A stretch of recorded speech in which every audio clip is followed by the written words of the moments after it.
I oversee all the youth there also. So I'm still there. I'm still rocking with the youth. Still trying to be the best youth pastor I can. But I'm So not. why the youth? Man, that's my calling. Yeah. That's my calling. Mom and dad was on drugs, and I grew up in the hood. I ain't seen no way out. All I seen was uh, dope boys riding big rims. And the game unchanged, right? Back then, the dope boys used to make sure we made it to school, Right. right? They ain't play with us, Right. right? You right. They see you miss the bus and they jump in the car and I'm taking you to school. But now it's kind of like, they recruiting these young boys. So I always wanted to be that person inside of because my community helped raise me, Right. right? My grandparents did all they can do, right? But my community helped raise me, and I felt like it was my turn to give back.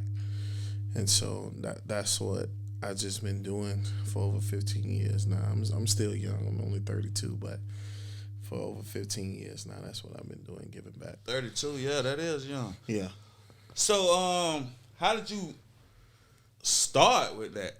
You know what I'm saying? How did you start? So, I met a young man. I was working for the state of Florida, DJJ. I met a young man. Young man was 16 years old, getting ready to go do 20 years. Mm-hmm. And we was sitting in it said I was working overnight for DJJ.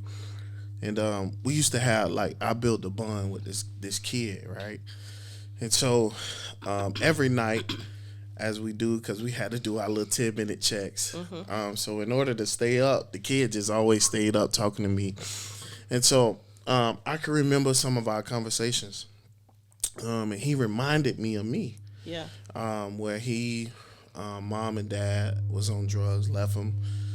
He was being raised by grandma. Grandma wound up dying. Mm-hmm.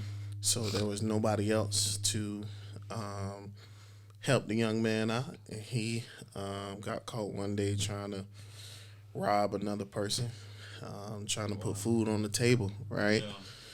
Yeah. And on his way, they direct fouled him. So direct foul means they take you from juvie, they take you to the big people, to jail. Right. He getting ready to go to prison. At 16. At 16. Charge him as a... Right. Charged him as an adult, right?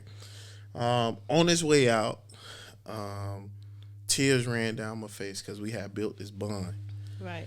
And there was nothing I could do to help this young man. Right. The decision you made, it was already, you going to go do these 20 years. There ain't nothing I could do. You know what I'm saying? If I wasn't afraid of going to jail, I probably would have let the kid escape. But I ain't going to see them people. But as the tears ran down my face, he looked back at me. And I'll never forget this. This happened probably over 15 years ago. No, it was when I was 19. But I never forget. He said, just make sure, man, that you touch somebody else. That another young person don't make this decision. And so from there,